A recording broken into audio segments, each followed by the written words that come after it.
नमस्कार मित्रों, भगवत चर्चा में एक बार फिर आप सबका स्वागत है। कौरव और पांडवों का युद्ध आज से 5000 साल पहले हुआ और होके खत्म भी हो गया 18 दिनों में। लेकिन हम लोग आज भी युद्धरत हैं। एक ऐसे महाभारत युद्ध में हैं जिसका न आदि है और न अंत। आदि इसलिए नहीं है कि वह कभी शुरू ही नहीं हुआ, और जब शुरू नहीं हुआ तो अंत भी नहीं होगा। ऐसा मैं क्यों कह रहा हूँ? क्योंकि जिस युद्ध को या जिस जीवन को हम युद्ध समझ रहे हैं वो एक्चुअली जीवन एक स्वप्न है। इसीलिए आदि गुरु शंकराचार्य कह चुके हैं, ब्रह्म सत्यम जगत मिथ्या। सिर्फ सत्य ब्रह्म है, ब्रह्म ही सत्य है, बाकी सब कुछ मिथ्या है, स्वप्न है, इल्यूजन है। रस्सी में सांप का आभास है। चूंकि स्वप्न है, सच ही नहीं है, तो फिर युद्ध भी सच नहीं है और ये सत्य है। अगर असली का युद्ध होता तो हो सकता है मानव जाति अब तक युद्ध करके या तो जीत ही चुकी होती और या हार ही गई होती। एक्चुअली ये वो स्वप्न है जो टूट ही नहीं रहा है। वो युद्ध है जो खत्म ही नहीं हो रहा। खत्म इसलिए नहीं हो रहा कि वो शुरू ही नहीं हुआ, वो युद्ध ही नहीं है। अगर असली युद्ध होता तो कोई दूसरा उपाय बताते भगवान श्री कृष्ण। इसलिए जब महात्मा अर्जुन अपने आप को द्वंद्व में पाते हैं, संशय में पाते हैं, तो द्वंद्व और संशय की बात ही नहीं करते हैं, उससे लड़ने की बात ही नहीं करते हैं, सिर्फ जानने की बात करते हैं। तू जान, ज्ञान की बात करते हैं और करने की बात करते हैं। क्योंकि जब तू जान जाएगा, पहले उन्होंने जानने की ही बात किया कि जब तू जान जाएगा कि जिसे तू सत्य समझ रहा है वो सत्य है ही नहीं है। तू समझ रहा है ना कि हम इनको मारेंगे, तू मार ही नहीं सकता क्योंकि ये पैदा ही नहीं हुए। पैदा होते तब ना मारते, तो जो पैदा होगा वही मरेगा।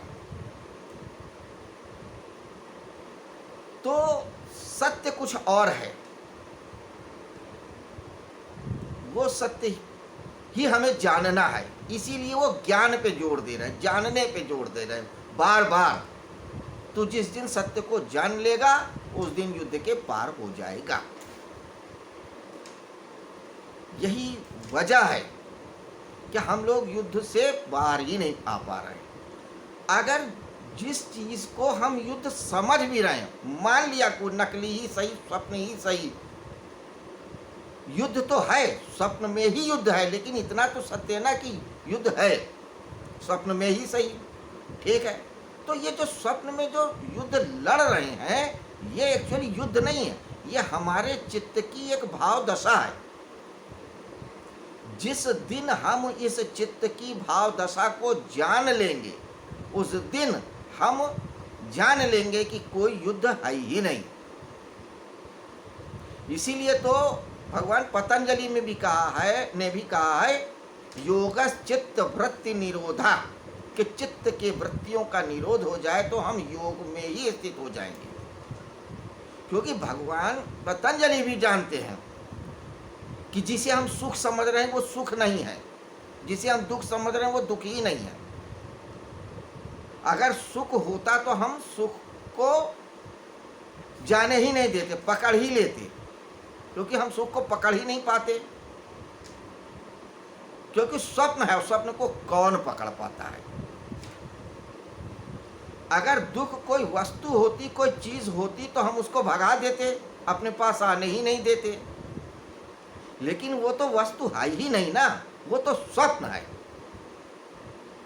और स्वप्न के साथ हम कुछ नहीं कर सकते। सिर्फ इतना ही कर सकते हैं कि हम जाग जाएं और जान लें कि ये स्वप्न है, ये झूठ है, ये इल्यूजन है।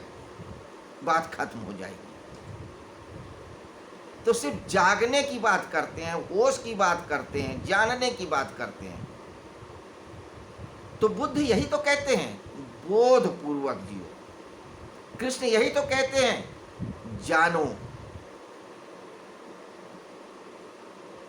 तो हम लोग एक्चुअली ट्रीटमेंट ही गलत कर रहे हैं। जैसे अंधेरे के साथ लड़ना हो तो क्या करना हो? तलवार उठाएंगे, भाला मारेंगे, गोला फेंकेंगे, तोप चलाएंगे, कुछ नहीं होगा अंधेरे का। अंधेरे के साथ कुछ नहीं कर सकते। अंधेरा जहाँ है वहीं रहेगा। कितनी तलवार भांज लो, हो सकता है अपनी नाक काट लो, कान काट लो, पैर काट लो, लेकिन अंधेरे को नहीं काट पाओगे, क्योंकि अंधेरे के साथ कुछ करना ही नहीं है। अंधेरे को हटाना है तो सिर्फ दिया जला देना है, रोशनी कर देना है। इन द सेम वे, तो ये जो युद्ध है जिसकी चर्चा हम लोग बार बार कर रहे हैं, इस युद्ध के साथ भी हम कुछ नहीं कर सकते हैं। सिर्फ होश में आ जाएं, जान भर लें, अपने आप को जान लें, तो युद्ध से पार चले जाएंगे। तो आत्म संयम योग में यही तो है कि हम अपनी आत्मा को जान लें, अपने आप में संयम करके आत्मा को जान लें। जिस दिन हम अपने आप को जान लेंगे उस दिन हम युद्ध के पार हो जाएंगे। क्योंकि अगर कोई युद्ध है भी, कोई हमारे अंदर कौरव है, पांडव है, युधिष्ठिर है, धृतराष्ट्र है, दुशासन है, जो कुछ भी है, जो कुछ भी, वो सब अंदर ही हैं। तो वो तभी जाएंगे जब हम जान जाएंगे कि ये सब स्वप्न है। तो भगवत गीता में सारी कला सिर्फ जानने की है, सिर्फ स्मरण करने की है। 18वें अध्याय में सारा उपदेश देने के बाद जब भगवान श्री कृष्ण ने अर्जुन से पूछा, क्या तुमने कुछ जाना, कुछ सीखा, मेरी बात को सुना? तो महात्मा अर्जुन यही तो कहते हैं, हाँ मुझे सब स्मरण आ गया है, मैं जान गया हूं, स्मरण आ गया है। जानता तो था ही, भूल गया था। तो सारी कवायद सिर्फ होश में आने की है, लड़ने की नहीं है। एक तो बात ये। दूसरी बात कि हम द्वंद्व में इसलिए हैं क्योंकि हम जो हैं वो नहीं होना चाहते हैं, जो हाँ है वहाँ नहीं रहना चाहते हैं। अर्जुन जैसी स्थिति है। युद्ध के मैदान में है तो हम सन्यासी होना चाहते हैं, जो सन्यासी हो गया है वो राजमहल में आना चाहता है। कोई भी व्यक्ति अपनी जगह खुश ही नहीं है। अगर सन्यास में सुख होता तो सन्यासी इतने भ्रष्ट कैसे हो जाते, कैसे बलात्कारी हो जाते, कैसे धन संपदा के पीछे भागने लगते, कैसे अपनी सारी इज्जत धूल में मिला लिए होते। अगर राजा को गद्दी में ही सुख होता तो बहुत बार वो बड़े बड़े महात्माओं के क्यों पैर पड़ता? क्योंकि गद्दी में भी सुख नहीं है, राजस्व में भी सुख नहीं है, सन्यास में भी सुख नहीं है। एक्चुअली सुख और दुख का कोई अस्तित्व ही नहीं है, सब चित्त की दशा है। तो चित्त की वृत्तियों को निरोध कर लेना है, और जब चित्त की वृत्तियों का निरोध हो जाता है तभी हम अपने आप को जान लेते हैं, आत्मा को जान लेते हैं। सुख दुख सारे चीज़ों से परे हो जाते हैं। खैर, आइए आज हम अब 6ठे अध्याय के 8वें श्लोक पर चर्चा करते हैं, क्योंकि 7 श्लोक तक हम लोग चर्चा कर आए हैं। 8वां श्लोक क्या कहता है आज संयम योग का, आइए देखते हैं। श्लोक कहता है, ज्ञान विज्ञान तृप्त आत्मा कूटस्थो जितेंद्रिय युक्त इत्युच्यते योगी समलोष्टास्म कांचना।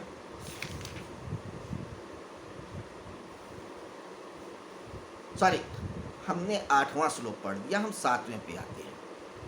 7वां श्लोक कहता है, जितात्मनः प्रशांतस् परमात्मा समाहिता शीतोष्ण सुख दुखेषु तथा माना अपमानयो।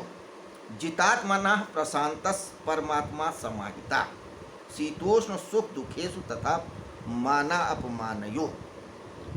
जिसने अपने आप पर विजय कर ली है। शीत उष्ण अनुकूलता प्रतिकूलता सुख दुख मान अपमान निर्विकार हो गया है, वह मनुष्य परमात्मा में ही स्थित है, जिसने अपने आप पर विजय कर लिया है। क्या मतलब? यही अपने आप पे विजय कर लिया, यानी कि युद्ध किसी बाहर में नहीं लड़ना है। हम लोग बाहर ढूंढते रहते हैं कि कोई दुर्योधन, कोई धृतराष्ट्र, कोई दुशासन बाहर है। बाहर तो है ही नहीं है, सब अपने अंदर हैं, यही कह रहे हैं। आगे के अध्याय में भगवान श्री कहेंगे भी कि इदम शरीरम क्षेत्रम अभिधीयते, कि यह शरीर ही क्षेत्र है, ये शरीर ही कुरुक्षेत्र है, ये शरीर ही कर्म क्षेत्र है। तो जो पहले अध्याय के पहले श्लोक में कहा है धर्म क्षेत्रे कुरुक्षेत्रे, तो आगे क्लियर भी करते हैं कि इदम शरीरम क्षेत्रे क्षेत्रम अभिधीयते, यह शरीर ही क्षेत्र है। और यहाँ पर कह रहे हैं कि युद्ध भी तुम्हारे अंदर है, तो इसलिए तुमको बाहर नहीं लड़ना, अपने अंदर ही लड़ना है। तो जिसने अपने आप पर विजय कर ली है, अपनी इंद्रियों पे, अपने मन पे, अपने बुद्धि पे, अंतःकरण पे, बाहिरकरण पे, इस पे विजय कर लिया है। और इन सारी विपरीत परिस्थितियों से, यानी चाहे अनुकूल हो चाहे प्रतिकूल हो, दोनों परिस्थितियों में सम रहना। दोनों परिस्थिति में क्यों कह रहे हैं? ऐसा नहीं कह रहे हैं कि सुख आया जाए तो उसी को रख, उसको रख लो, दुख आए तो भगा दो, नहीं। क्योंकि भगवान श्री कृष्ण जान रहे हैं कि अगर सुख से चिपके तो दुख तो पीछे लगा ही हुआ है, और दुख के को भगाओगे तो सुख उसके पास साथ चला जाएगा। तो दुख और सुख दोनों को जाने दो। अगर तुम दुख के साथ चिपकते हो तो सुख भी आएगा। बहुत बार ऐसा होता है कि लोग दुख से चिपक जाते हैं। मनोवैज्ञानिकों के पास जाओ तो बहुत से लोग जो है सैडिस्ट होते हैं, वो खुद को दुख देते हैं तो उनको सुख मिलता है। कुछ लोग अपने शरीर को कोड़ा मारते हैं, कुछ लोग ऐसा काम करते हैं कि लोग उनको जो है बुरा भला कहें। लोग गालियां देते रहते हैं लेकिन फिर भी वो भलाई करते रहते हैं, फिर बाद में कहते हैं मैं तो भला करता हूँ, वो मेरे ही बुराई करता रहता। वो इसलिए करते हैं क्योंकि उनको खुद को कष्ट देने में रस आता है, दुख पाने में रस आता है। ऐसा नहीं है कि सबको दुख नहीं अच्छा लगता है। जो सैडिस्ट होते हैं उनको दुख भी अच्छा लगता है। कहीं ना कहीं परोक्ष रूप से अपरोक्ष रूप से सुख की ही तलाश रहती है। तो चाहे सुख हो और चाहे दुख हो, दोनों का परिणाम एक ही है। इसलिए कहते हैं कि चाहे सुख आवे और चाहे दुख, दोनों को हटाओ, दोनों से ही निर्लिप्त रहो। जाड़ा हो तो, गर्मी हो तो, अच्छा हो तो, बुरा हो तो, मान हो तो, अपमान हो तो, किसी से भी मत चिपको, सम हो जाओ। और जब सम हो गए, हर विपरीत परिस्थितियों से अपने आप को अलग कर लिया, यानी अपनी चित्त अवस्था को, चित्त की अवस्था को ऐसा कर लिया कि कोई भी स्थिति हो, कोई भी परिस्थिति हो, वैसा का वैसा ही है, निर्लिप्त। तो आप योग में ही स्थित हो, तो परमात्मा आपको मिला ही हुआ है। आप परमात्मा हो ही, चिदानंद स्वरूप हो ही, बस भूल गए हो। इसीलिए भगवान श्री कृष्ण बार बार ज्ञान की बात कर रहे हैं, जानने की बात कर रहे हैं। वो कैसे भी जानो, निष्काम कर्म योग से जानो, ध्यान योग से जानो, भक्ति योग से जानो, या वेद में बताए गए और बहुत सारे मार्गों के द्वारा जानो, लेकिन जानो, कैसे भी जानो। जानना ही असली चीज है। तो बार बार यही बात आती है कि हम दूसरों से नहीं, अपनों से ही लड़ रहे हैं युद्ध। और अपनों से युद्ध हो या पराये से युद्ध हो, लड़के नहीं जीत सकते। अपने से लड़के इसलिए नहीं जीत सकते हैं क्योंकि हम प्रकृति के हिस्से हैं। अब प्रकृति से लड़के कोई जीत नहीं सका है। प्रकृति सबसे ज्यादा बलशाली है। प्रकृति से लड़के कौन जीत सका है? जितना लड़ोगे उतना ही आप हारोगे। मनुष्य का देख ही तो रहे, प्रकृति से ही तो लड़ रहा है। सोचता है हम प्रकृति के ऊपर विजय पा लेंगे, समुद्र में पुल बना लेंगे, आसमान पे चले, चांद पे चले जाएंगे, मंगल पे चले जाएंगे, पहाड़ काट डालेंगे, बड़े बड़े जो है पुल बना लेंगे, शहर बसा लेंगे, सब कर लेंगे, कुआं खोद डालेंगे, पहाड़ खोद डाल, सब कर लेंगे। क्या कर रहा है? प्रकृति को जीतने की बात कर रहा है ना। लेकिन एक तूफान आता है, एक महामारी आती है, एक उल्का पिंड टूटता है, एक ज्वालामुखी दहकता है, सब कुछ तहस नहस हो जाता है। मनुष्य अपनी लघुता जान जाता है, लेकिन फिर भी नहीं मानता, फिर भी प्रकृति से लड़ता है। तो प्रकृति से लड़ के जीतोगे कहाँ? क्योंकि तुम अपने उस प्रकृति के ही हिस्से हो। तो इसलिए लड़ना व्यर्थ है, जानना ही उचित है। तो यहाँ पे अपने को जीतने की जो बात कर रहे हैं वो तीर तलवार या किसी तरीके युद्ध करने की बात नहीं कर रहे हैं। सिर्फ जान जाओगे, सिर्फ जान लो कि ये जो संसार है सब कुछ स्वप्न है, ब्रह्म ही सत्य है। उस दिन सारे युद्ध खत्म हो जाएंगे। तो मित्रों, ये रहे आज 7वें श्लोक की चर्चा। अब कल हम 8वें श्लोक पर चर्चा करेंगे, जो आज हमने बीच में ले लिया था 7वें श्लोक के भ्रम। मित्रों, बार बार मैं यही कहूँगा कि भगवत चर्चा हम कर रहे हैं, सुन रहे हैं, अच्छी बात है, लेकिन सुनने के बाद गुने ना, मनन न करें, चिंतन न करें, जीवन में उतारे ना, तो सब व्यर्थ है, बेकार की कवायद है। इससे अच्छा तो टिकटॉक देख लेना है, इससे अच्छा है तो फेसबुक चला लेना है। कुछ भी कर लो, थोड़ा आनंद तो आ जाएगा, रस तो आ जाएगा। लेकिन जब आप भगवत चर्चा सुन ही रहे हैं तो उसको थोड़ा गुण भी लिया करिए। मैं कह रहा हूँ इसलिए मत सुनिए, किसी और की भी सुन लीजिए, स्वयं को पढ़ के सुन लीजिए, लेकिन पढ़ लीजिए। सिर्फ गाल मत बजाइए कि हमारे यहाँ की भगवत गीता पूरे संसार में श्रेष्ठ है और उसमें ज्ञान है, विज्ञान है, अध्यात्म है, फलान है, दिमाग है। कुछ नहीं, पहले पढ़िए, जानिए, समझिए, जीवन में उतारिए, मजा तब है। खैर मित्रों, एक बार फिर आप सबको आगाह करना चाहूँगा कि ज़रूरत हो तभी घर से निकलें। इस कोरोना काल में खुद भी बचे रहें, अपने परिवार को भी बचाए रहें, स्वस्थ रहें, आनंद रहें और मस्त रहें। नमस्कार मित्रों, कल फिर मिलते हैं नए श्लोक के साथ, इसी समय, इसी जगह। प्रणाम।